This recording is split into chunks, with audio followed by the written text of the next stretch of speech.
Hello and welcome to another one of my videos, and in today's video I'm going to be going through a conversation or an explanation of a conversation I had in one of my coffee shops.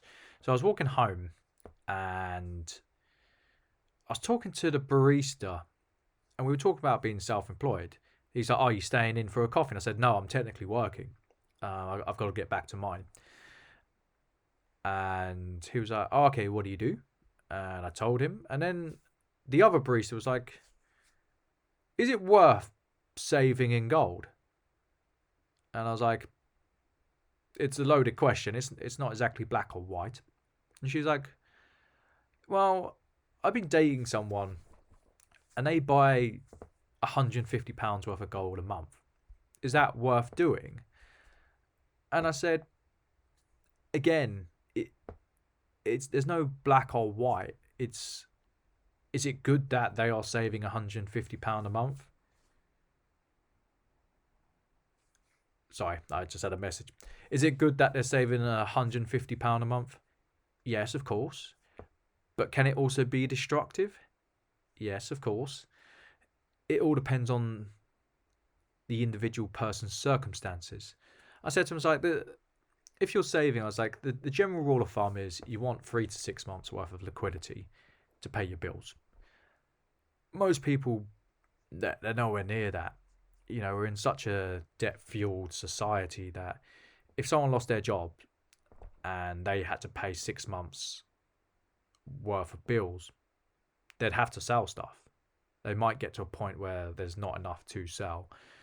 And that's a sad predicament that a lot of people find themselves in. And I think part of the problem is down to going through a educational system that doesn't teach about personal finance. And I think this is done for a reason. My suspicion is it's done because I actually think there'd be riots if people knew how money worked. It's a system that transfers wealth from the bottom to the top via cycles. Now, to go back to the question of is it worth paying or buying £150 worth of gold a month, I said to her, I was like, "Do you understand what gold does?" And she was like, "It's just a metal." And I said, "Well, everything goes up in price. Every year things go up in price." She was like, "Yeah, I understand inflation." I was like, I'm not trying to be disrespectful. I don't know your level of understanding. It's a very complex matter. But with inflation, it goes up every year. They do mess around with the statistics. It does get tweaked to kind of look better than it is. They've done this since clay tablets. It's been, whenever there's been statistics, it's always kind of been drawn out and shown in a favourable way. But I said to her, I was like, the reason you have inflation is because the government realised a very long time ago that if you increase the money supply, or if they put out promises and pledges, they get votes and they have to pay for these promises and pledges. And they do that by increasing the money supply. Now, the rule of thumb, or at least it was when I was at school, was they want 2% inflation. Everyone seems to be happy and the business machine tends to tick along. You have inflation, but people kind of do okay.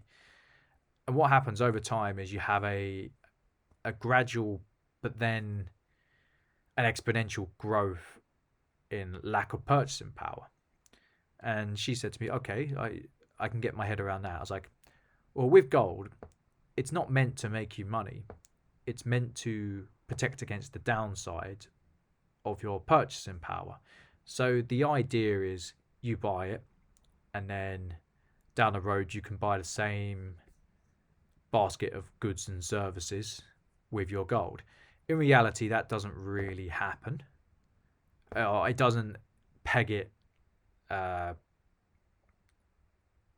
100%. So it doesn't mirror it 100%.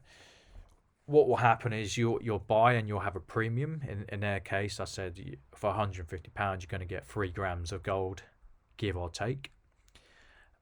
And you're going to pay that premium. And it depends how you sell, whether or not you're going to do okay. If you sell peer to peer, you should get that premium back. But don't think of it as making or losing money on gold. Think of it, the gold you're buying is going to hold its own down the line. I also said to her, I was like, it's not as simple as black and white. You do need to have the cash reserve, but you've also need to have other assets. It's like, does your partner invest in the stock market? Are you saving towards a property, which is where the bulk of most people's wealth is in the UK? If you can get on the property ladder, that is. That's a discussion for another day. I said to us, how long are they considering holding that gold? Are they going to pass it down to children? Because the longer you wait on that gold, the more it becomes a good idea to save it. If you want something that's super short term in terms of savings, maybe a year or 18 months, anything less than a year, I wouldn't even bother. I would just keep it in cash. Just see it as a day-to-day liquidity fund for your purchases, so your bills and your spends, etc. But the longer you want to save, the more gold should be on your radar. Because the bet is, do you think politicians and governments are going to change? They're always going to try and overpromise, because overpromising buys votes. Is that going to change in 10 years or 15 years or 20 years? No, because people are self-serving. People want more goods and services. It's the governments that say, no, we're not doing that. They don't tend to do well. The Conservatives only stayed in power in the last lot because Labour was so weak. They were the best of a bad bunch, even though they did inflict misery on a lot of people. But what people fail to realise is that they cut spending.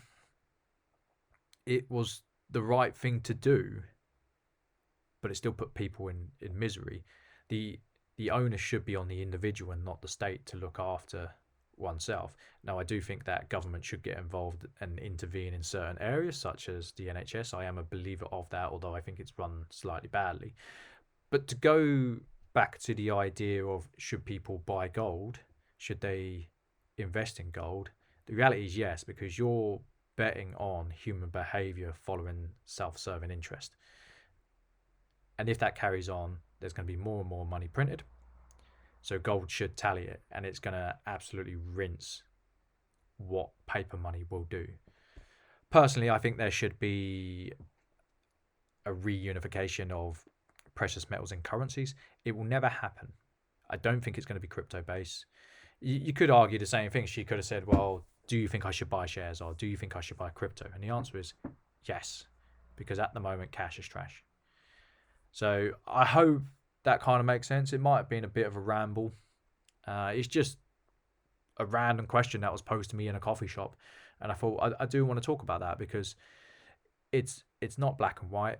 Yes, you should save in gold.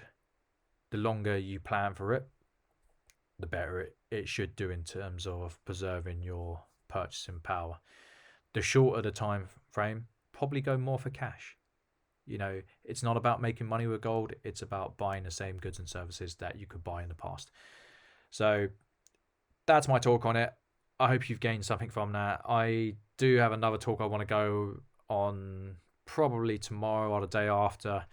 I've been chatting to a few dealers, and I think there's trouble brewing. I want to kind of talk through that. So anyway, I hope you enjoyed the video, and I'll see you on the next one.